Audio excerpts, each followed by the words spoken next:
चवीच गोकुळ लई भारी। गोकुळ दूध आणि दर्जेदार दुग्ध उत्पादने, चव आहे कोल्हापुरी, गोकुळ लई भारी। कोल्हापूर जिल्हा विधानसभा निवडणूक निकाल 2024 या निवडणुकीचा लाईव्ह निकाल आपण पाहू शकता RK न्यूजच्या माध्यमातून। सर्वप्रथम आपण आमच्या चॅनलवर नवीन असाल तर आमच्या चॅनलला सबस्क्राइब करून असेच अपडेट मिळवत रहा। कोल्हापूर जिल्ह्यामध्ये विधानसभेवर गुलाल कोणाचा पहा RK न्यूजवर।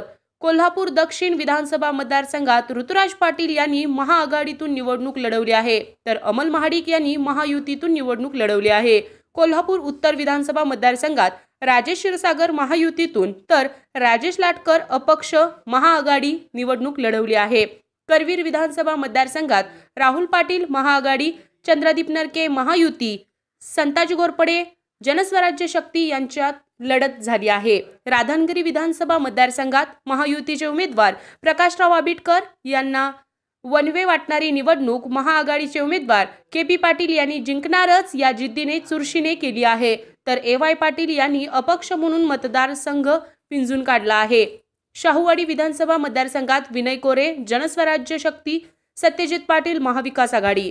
हातकलंगली विधानसभा मतदारसंघात राजूबाबा आवळे महाआघाडी, सुजित मिंचेकर परिवर्तन महाशक्ती, अशोकराव माने महायुती। कागल विधानसभा मतदारसंघात हसन मुश्रीफ महायुती विरुद्ध समरजित घाटगे महाआघाडी यांच्यात काटाजोड लढत आहे।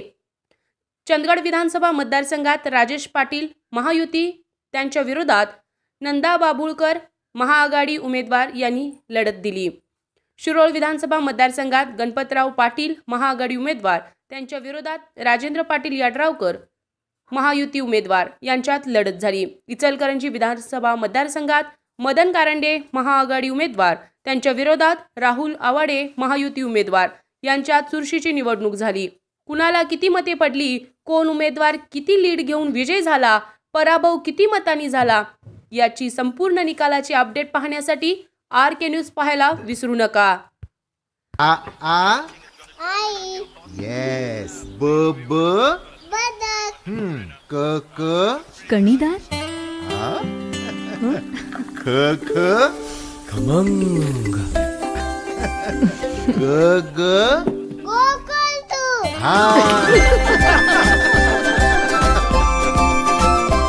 अगदी घरच्यासारखं कणीदार खमंग म्हणजेच गोकुळ तूप।